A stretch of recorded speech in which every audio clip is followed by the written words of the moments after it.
Maya Pabengi, Pampanga, magandang gabi, Central Luzon. Ako po yung kayong talasuyoy, Justin Dizon.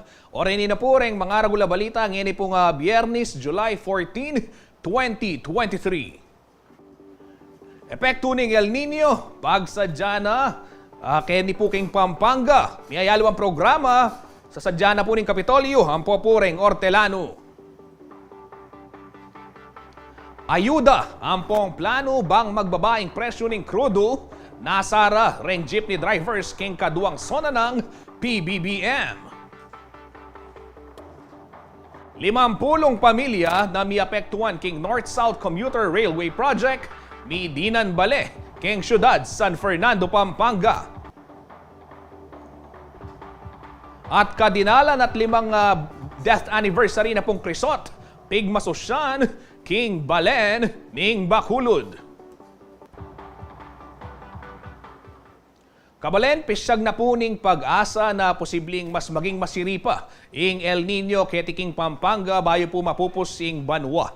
Pauli na po niti, magsadya na kanong Kapitolyo ang poreng Hortelano keng posibleng epekto ning El Nino phenomenon. Ay ni po ing report. Metong Pampanga karen lugar na posibleng may apektuhan king El Nino agpangking Department of Agriculture DRRM Operation Center. Agpangking pag-asa megumpisana ng El Nino anyang July 4 at malyari akano maglambat iti hanggang ken first quarter ng 2024. Kaya naman magsadya na kano yung provincial government bang lakwas misakitan reng Hortelano ang manasan. Kami nga sa probinsya ng Pampanga ay naghahanda para sa ganun ay harapin natin ang mga problema dulo nito.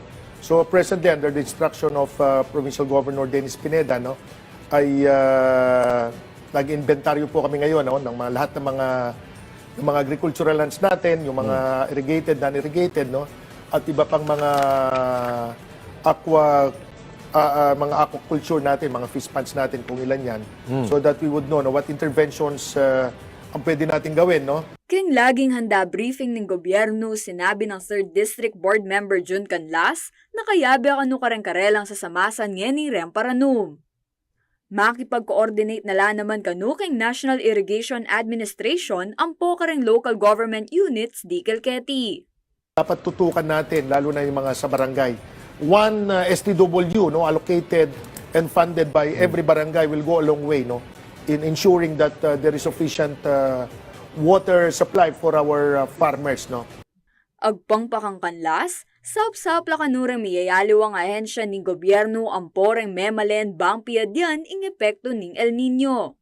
Sa bayan namin, sa Pampanga, yung pong tinayo natin irrigation cooperative dyan sa Santana. I would like to cite one example.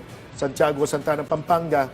Nakipagtulungan po tayo sa Department of Agriculture, NIA, and DOLE. Yung pong mga farmers natin, bigyan po ng naging beneficiaryo ng tupad natin sa DOLE. They worked for 10 days, they were given a salary of 450 pesos a day. Inayos po, nilinis yung mga kanal nila, yung mga river channels na puno ng mga water lily. Inayos po namin mga pilapil, Samantala, makasadya lang mag-meeting ng miyembro na ng National El Nino Team kan July 19. Agpangkang Undersecretary Ariel Nepomuceno ng Office of Civil Defense, target de kanong i-finalizing National Action Plan keti lakwas asahan kanu ang mas maging grabe pa ang epekto ng El Nino bayo mapupusing banwa basic ang report ng pag-asa. Kayabe kanu kareng-karelang pisabyan ding short, medium ang pang long-term plans, bang dinan solusyon ng epekto ng El Nino ken food security, water security, energy security, health, ang pang public safety. Arlene Salonga, CLTV 36 News. King aliwa pong balita, betong po kareng peka magkakasakit tamong kabalen, kareng may alabasang panahon, reng at po keng sektor ng transportasyon. Uli na po ning pamagtas ng presyo ng krudo, alos mapipit na kanu, ing karela pong panakitan. Kaya naman po keng pasibayong pamamayan ng ulat, President Ferdinand Marcos Jr. kaya katamo, nasa dakanong damdaman ng konkretong plano bang manawalabi reng kaluparang driver. Magbalita po, EJM De Jesus. Mahigit 50 banwa ng mamasadang jeeping 76 years old ay restituto magat ni Minalin, Pampanga. Labilang at luring kayang anak, kabang 30 metong noma rin kayang apo. Mamyalungan king libuin kayang panakitan king pating apo na pamamasada. O na'y mapipit na pa iti para hindi silang pong pamamayad boundary. Kasi implant commodities, kasi chain reaction yan maiwasan talaga yan. Uling king gas. Yung gas yung may kakakinis, yung gas yung mitas, apektado ka niya ganang-ganang. Ganang-ganang panyalom, mitas ganyan. Pero yun ang mitas na sweldo rin tao. Makanano lang mag-survive yung Pilipino. Bistaman mi kaedad na, eneman kanumalyaring kabod namong tuknang king obray tatang resti. Natural mo ito. Siyempre, kinik mo nipo, taniyam kayo nga benda rin kang pamilya ko. Okay naman. Kaya sa akin mo lumipip ka ron. Kaya nga lang obra, driver mo, kininako mo. Kanyayak, para maraglupa salamat. Yung edad ko yun, hindi sinang ko, pamagbanay ko, nyak maraglupa salamat yung apong gino. May namo naman kano'y pasadang ening alang klase agpangking 51 anyo sa tricycle driver ay rod lansangan. Di san miyang maugtoy tatang rod kaya naning adwa pa mong biyahe. Nung ating klase, managit na kami hanggang 6 to 700. Timo kanya na lang klase, kaya lundaran magkasay kami, pati nga po. King darat ang akadwang State of the Nation address o sona ng Presidente Ferdinand Marcos Jr., mamag-asla rin kalupa na rin tatang resti ang pong tatang rod na ila makalingwan ka rin programa ng gobyerno ng transport sector. Kulang yang kula sir. Miya kay agyo talaga o ning ala pakitigan mi na.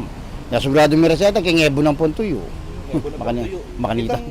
Bukod king ayuda karelang mamasada, nasada naman kanong maging parehas yung presidente king batas at bitok nang naipamanao king pera ni Balen. Yung panawagan ko mo ngayon, paimplementong mo sa reserem batas, ay tangalayin kikilingan kang maging parehas yaw. Dahil kang kurap, aking ko dapat pakulong na rin. Ngening first quarter ng 2023, may katanggap na lang sa metong alibo a fuel subsidy, ring 870 a kwalipikadong miyembro na ng Tricycle Operators and Drivers Association o TODA kay Central Luzon. Kapamilitan na ng Land Transportation and Franchising and Regulatory Board, kaya habang Department of Budget and Management. Kabangan ng banwang 2022, may allocate yung 2.5 billion budget of fuel subsidy para kaning qualified utility vehicle drivers ang national government king lalam na ng General Appropriations Act. JM De Jesus, CLTV 36 News. Kingaliwa pong balita, Kabalen, formal no pong mi turnover. Reng may git 50 housing units, kareng pamilyang mi apektuan.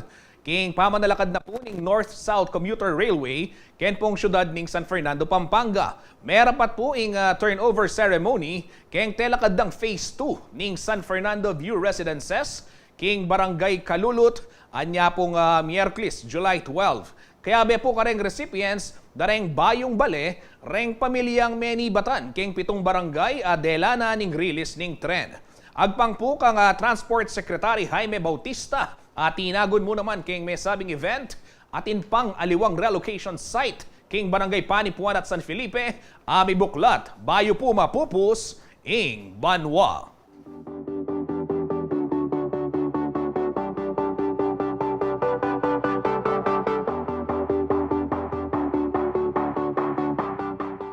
Samantala, pigmasusyan po king Balening Bacolor, Pampanga, ing kadinalan at 5 pulong banwa ning pangamatay na pong Juan Crisostomo Soto o Crisot, anya pong July 12. Mibay siya po'y Crisot king Barangay Santa Ines, anyang January 27, 1867 at Mianguyabie, anyang July 12, 1918, king edad as 51. May kilalaya po iti ang timong poeta, ampong talasulat. Kaya be po ka rin kayang meging obra maestra, reng 50 dula. May git dinalang puwesya ang pong mga kuya da kwento sa naisayang pong nobela. Banwang 1999, kilala na po ning Philippine Centennial Commission ikrisot ang timong metong kareng Pilipinong maragulmeging ambag king sining ang pong kultura ning kekatamong bangsa.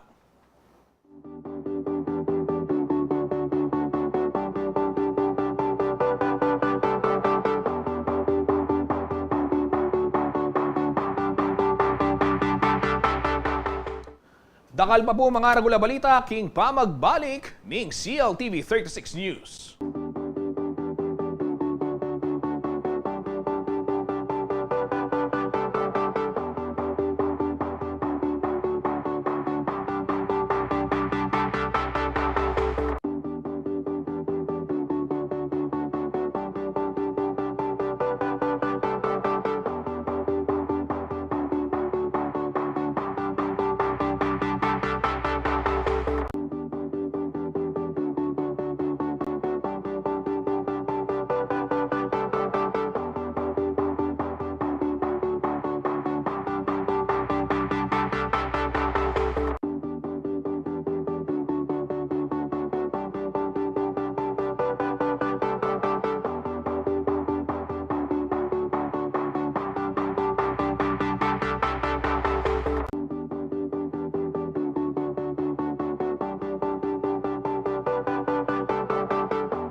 Wala pa?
Nagbabalik po ang CLTV 36 News. Mga kabalen, mga karihon, maghapon hong umulan dito ho sa Pampanga at maging sa iba't ibang bahagi po ng Central Luzon. Upang makibalita ho tayo hinggil po sa lagay ng panahon, makakausap ho natin live via Zoom si Ginoong Manny Esguerra, ang Chief Weather Forecaster ng Pag-asa Clark. Magandang gabi, Mang Manny. Welcome po Yes, sa CLTV magandang 36 gabi. News. Yes, magandang gabi rin sa inyo dyan, sa ating po mga tagapanood at sa ating po mga tagapakinig. Mang Manny, kumusta na ho yung lagay nitong si Dodong, yung ating binabantayan ho ngayon? Okay, as of 3 p.m. po, 4 p.m. po ngayong hapon, si Dodong po ay nandito na po sa may coastal waters ng Lawag, Ilocos Norte. So ibig po sabihin, anytime po ngayon nga po ang gabi ay nasa coastal waters siya at posible na po siyang nasa West Philippine Sea. At siya po ngayon ay nagtataglay ng lakas na hangin na umaabot ng 45 kilometers per hour malapit sa gitna at pagbugso na umaabot ng 75 kilometers per hour. At ito po naman ay mabilis naman kumikilos sa 20 kilometers per hour pa kanluran. Inaasahan nga po na bukas ng gabi, kung hindi po magbabago yung bilis at direksyon ng kanyang pag-usad, inaasahan niya po na lalabas na siya ng PAR hanggang sa madaling araw ng linggo o July 16. So sa ngayon po ay Mang Manny, ito hong pag-uulan na ating nararanasan, ano? Hanggang kailan ho ito? Ito ba ngayong weekend? Magiging ganito pa rin ho ba yung lagay ng panahon dito ho sa Kalakhang, gitnang Luzon? yes po, asahan pa po natin 'yan habang ito pong si Dodong ay tinatahak itong West Philippine Sea, ay asahan pa rin po na pinapalakas niya itong hanging habagat na siya nagbibigay po ng mga pag-ulan lalong-lalo na po dito sa may western northern at sa central Luzon, kasama na rin po ang ilang parte ng Metro Manila at Visayas. Sa ngayon nga po ay nakasailalim po ng orange rainfall warning ang Zambales at yellow warning naman po itong Bulacan, Bataan, Tarlac at Pampanga. Kasama po ang Pampanga dyan sa naka-yellow po tayo. Kaya ano po ang mga pagulan natin ngayon halos maghapon po at inaasahan pa rin po ngayong gabi. Mang Manny, meron lang ho kaming nais linawin, ano, dahil marami sa ating mga kababayan ang nagtataka, bagamat meron ho tayong mga balita ukol sa El Nino, katunayan, pinaghahandaan ho ito ng iba't ibang mga sektor, gayon na rin ho yung mga sangay ng lokal na pamahalaan dito sa Pampanga, dito sa gitnang Luzon. Nagtataka ho sila, bakit ganun na napakarami ng buhos o ng pagbuhos ng ulan, gayong may El Nino. Ano ho ba talaga yung mga ine-expect nating magiging sitwasyon ho ng panahon sa mga darating pang linggo o di kaya naman buwan, Mang Manny? Okay, base po sa sa press statement na ipinalabas po ng Pag-asa, ay ito pong July, August at September ay posible pa po tayong makaranas sa mga pagulan at saka po makaranas din po tayo mga tagbagyo. So yun po yung inaasahan natin ngayon na magdadagdag po ng tubig sa ating mga reservoir at pagdating po ng October, November, December hanggang sa unang quarter po ng susunod na taon ay posible na po tayong makaranas ng kakulangan sa mga pagulan. Mang Manny, paalala na lamang ho sa ating mga kababayan, lalong-lalo na ho yung mga kaibigan natin dito sa studio na nagbabalak daw maglaba. Ngayong weekend, mukhang uulanin at hindi matutuyo ang sinampay. At syempre, sa mga darating pang panahon, kaugnay ho nitong El Nino, ano ba yung dapat nating gawin? Yung mga lokal na pamahalaan nagsasabi, kailangan magtipid ng tubig dahil posibleng maranasan nga natin yung kakulangan sa mga darating na buwan. Okay, sa ating po mga kababayan o sa ating po mga kasamahan dyan, ay unti-unti naman po mag improve na yung weather natin habang ito nga si Dodong ay papalayo at papalabas na ng PAR. So unti-unti po yan. Simula po sa linggo ay magbabago na po ang kondisyon ng ating panahon at medyo madadalang-dalang na mo siguro yung mga pag-ulan hanggang sa papasok na sa susunod na linggo. Pero po yung sa El Nino ay pinaghahandaan na nga rin po yan sa ngayon po kasi ay weak pa lamang po yung nararamdaman natin. Although sinabi na po natin na ito pong El Nino ay nasa may nasa may ocean na po, tropical ocean na po, sa may Pacific Ocean. At ito po ay patungo na po rito sa atin. So nararamdaman na rin po ito sa ilang parte ng ating bansa, lalong-lalo na po dyan sa may Isabela at Tarlac. So sa ngayon nga po ay natutuwa itong mga taga Isabela at Tarlac dahil naibsan po yung kanilang mga kakulangan sa tubig at nakapagtanim na rin po sila ng kanilang mga pananim. So inaasahan nga po na itong 3 buwang susunod na ito, July, August, September ay habagat season pa po kasi tayo kaya nakakaranas pa po tayo ng mga pagulan. Hindi naman po di ulit sinabi na El Nino ay totally mawawalan po tayo ng mga pagulan. Magiging kawawa naman po tayo at malaking disaster po kapag talaga hindi nagkaroon ng mga pagulan. Okay, maraming salamat po, Sir Manny Esguera, ang Chief Weather Forecaster ng Pag-asa. Sir Manny, thank you. Maraming salamat sa iyong pagbibigay linaw kaugnay nitong mga katanungan ng ating mga kababayan hinggil sa lagay ng panahon. Welcome po at magandang gabi. Ayan ho, mga kabalen, mga karehiyon, inyo pong narinig si Ginoong Manny Esguera, si Mang Manny, ang Chief Weather Forecaster ng Pag-asa Clark. Samantala, dumako naman ho tayo sa ibang balita. Isa ho sa mga binigyang diin ni Pangulong Ferdinand Marcos Jr. sa kanya pong unang SONA, no, ito pong nakaraang taon, yung paglilinis sa listahan ng mga benepisyaryo ho ng Pantawid Pamilyang Pilipino Program o 4Ps. Para ho sa karagdagang detalye, narito ang ulat ni Liana Canilao. Sa loob ng halos 10 taon, naging malaking tulong sa 53 taong gulang na si Barbara Shirley Asuncion ang natatanggap na ayuda mula sa Pantawid Pamilyang Pilipino Program o 4Ps ng Department of Social Welfare and Development. Ginagamit daw niya ito para may maipangtustos sa pangangailangan ng kanyang 11 anak, lalo pat 8 taon na siyang byuda. Malaki kasi sa mga projects ng mga bata, sa mga notebooks, basta sa mga projects nila, yung pera ng 4Ps talaga tinatago ko yan para sa kanila. Kasi yung mga projects nila, ilang subjects yun, di ba? Bibilin mo lahat yun. Sa halip na manghihingi ako ng tulong sa mga kamag-anak para isuporta ko sa pag-aaral ng mga anak ko, yung pera ng 4Ps, ang laking tulong nun.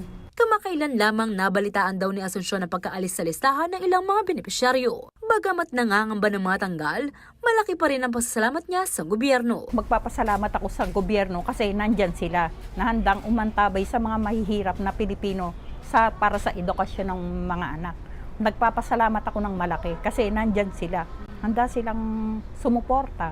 Sa tala ng DSWD Region 3 as of May 31, 2023, mayroong 274,057 na benepisyaryo ng 4Ps sa Central Luzon. Sa bilang na ito, marami na ang naalis. Alinsunod na rin sa sinabi ni Pangulong Ferdinand Marcos Jr. sa kanyang State of the Nation address noong nakaraang taon. Upang matiyak na mapupunta sa kwalipikadong mga pamilya ang tulong na pamahalaan sa pamamagitan na 4Ps o Pantawid Pamilya Pilipino Program, titiyakin natin na malilinis ang listahan ng benepisyaryo. Ayon kay Alexin Bianca Castañeda, ang Information Officer 2 ng 4Ps ng DSWD Region 3, sinusuyod na raw ang mga benepisyaryo ng 4Ps para sa revalidation. Ayon sa Rule 15 Section 34 ng Implementing Rules and Regulations o IRR ng 4Ps Act, kabilang sa mga batayan ng pag-alis sa benepisyaryo ang pagtungtong ng bunsong anak sa 19 na taong gulang at kung nakagraduate na ang mga ito sa high school. Maaalis na rin ang mga non-poor o yung mga hindi na nabibilang sa mahirap na pamilya, voluntaryong pag-alis sa programa at yung mga nakagawa ng paglabag sa kasunduan. Currently po this year, we have an ongoing Pugay Tagumpay. Ang Pugay Tagumpay ay ang ceremonial graduation ng mga Pantawid Pamilyang Pilipino Program beneficiaries sa buong gitnang Luzon. Sa Bataan, Nueva Ecija at Tarlac, aabot na sa 2,715 ang nakapagtapos sa programa. 2,061 ang mula sa Tarlac. Mayroon namang 1,070 na pending graduates pa sa nasabing mga lalawigan. Majority ng ating mga beneficiaries have been staying in the program for almost like 12 years, 13 years. Karamihan sa kanila graduate na at wala na rin silang mga anak na 0 to 18. So, ito yung current na number, bawas na ito, hindi na kasing dami ng dati. Pero meron tayong mga bagong beneficiaries under the Set 12 at sila yung papalit naman doon sa mga nakagraduate na sa programa. Patuloy din ang revalidation para sa mga benepisyaryo na maaari nang magtapos. But the DSWD Region 3 assures naman na kapag graduate na yung ating mga 4Ps beneficiaries mula sa programa ay patuloy pa rin aalalay ang DSWD. Ganon din naman na naka-align sa sinabi din ng ating DSWD Secretary Rex Gatchalian na hindi naman sila maiiwan kapag sila ay umalis na sa programa. Binigyang linaw naman ni Castañeda na ang 4Ps ay hindi ina-applyan. Ang Pantawid Pamilyang Pilipino Program po ay isang program na hindi ina-applyan. Ang listahan po ng mga benepisyaryo ay manggagaling doon sa database ng listahan ng 3. Whereas sila po ay tinatawag nga ng publiko ay isa-census. But hindi ang term po talaga ng departamento doon ay ang enumerate sa kanila. So, i-confirm, bibisitahin po sila sa kanilang mga bahay to confirm kung talagang nabibilang sila sa mga mahihirap. Samantala, maaari raw ipagbigay alam sa tanggapan ng DSWD kung mayroong impormasyon ukol sa mga hindi deserving na benepisyaryo. Totoo lang naman, ma'am, walang perpektong sistema o programa. Kaya we have safety controls dun po along the way of the process of selecting yung mga beneficiaries natin.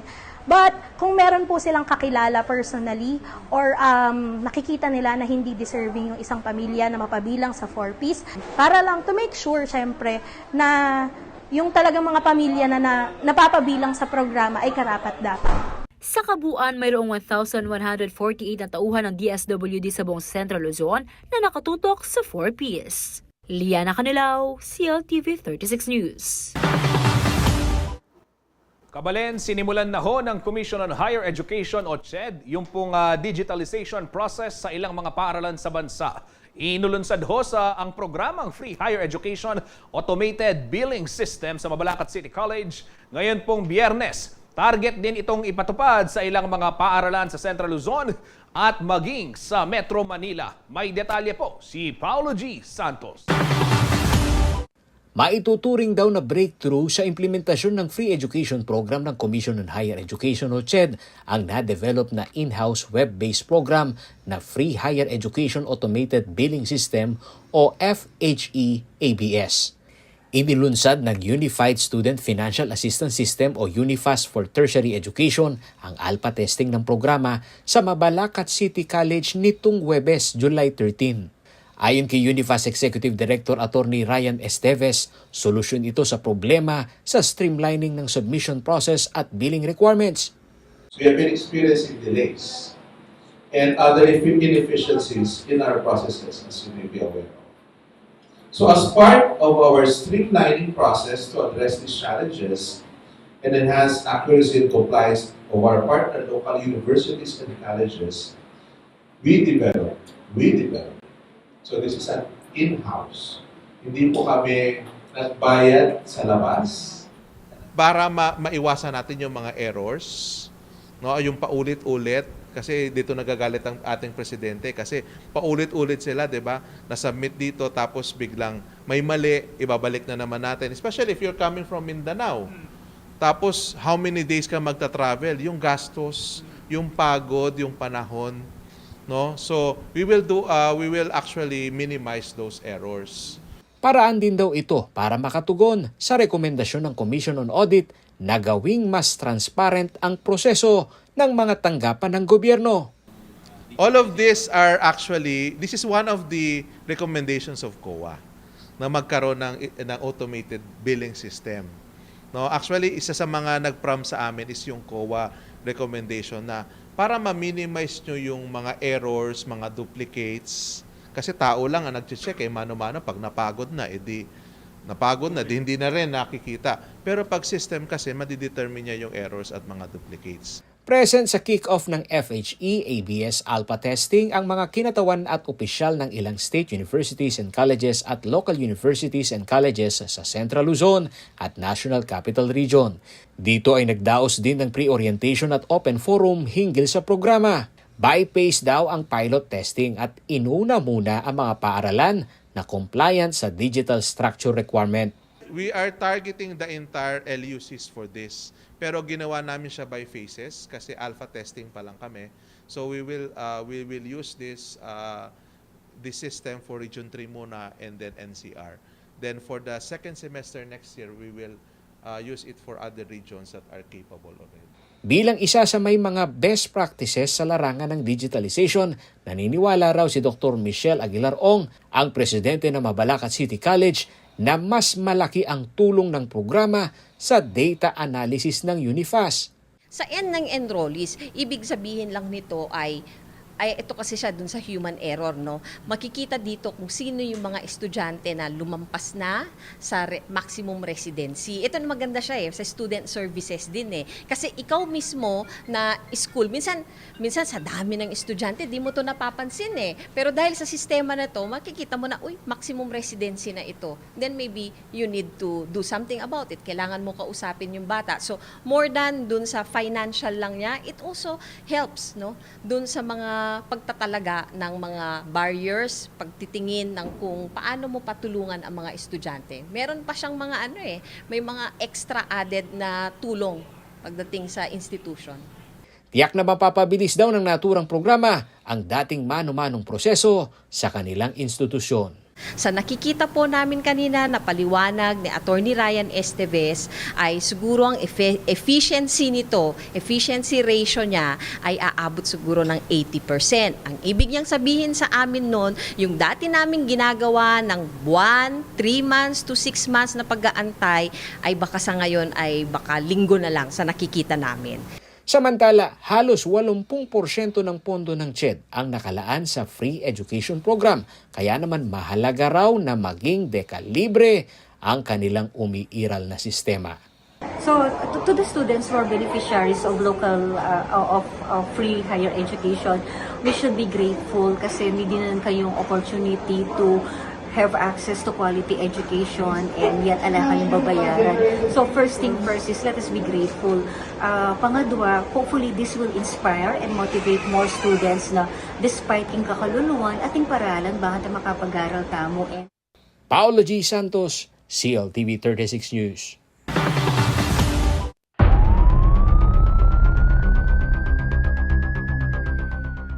Bago tayo tumungo sa ibang balita, paglilinaw lamang, ito hong naging kick-off ng alpha testing ng automated billing system ng CHED ay nangyari po nito pong Huwebes at hindi po Biyernes. Samantala sa ibang balita, nasa bato ng Bureau of Customs o BOC ang higit 2,000 gramo ng high-grade marijuana at mahigit 3,000 gramo naman ng shabu sa dalawang magkahiwalay na inspeksyon sa Port of Clark. Natagpuan ho yung higit 16 million pesos na halaga ng shabu sa bath salt packaging galing ho sa California, USA. Tinangkang ipuslit naman sa loob ng Giant Chest Furniture ang nasa 3.8 million pesos na halaga ng high-grade marijuana. Nangyari ho ito nitong Martes, July 11. Nanggaling daw po yung marijuana sa Bangkok, Thailand. Ayon ho sa mga tauhan ng X-ray Inspection Project ng Customs, kahina-hinala ang mga nasabing kargamento kaya naman nakipag-ugnayan sila sa Philippine Drug Enforcement Agency upang isailalim ang mga kargamento sa canine sniffing. Kinumpirma naman ng PDEA na high-grade marijuana at shabu nga ang nasabing mga kontrabando. Batay na rin ho sa kanilang isinagawang laboratory analysis. Agara naman hong naglabas si BOC Port of Clark District Collector Ricardo Uy Morales II ng warrant of seizure and detention laban ho sa nasabing shipment dahil sa paglabag sa Customs Modernization and Tariff Act kaugnay ng Republic Act 9165 o yun pong Comprehensive Dangerous Drugs Act of 2002.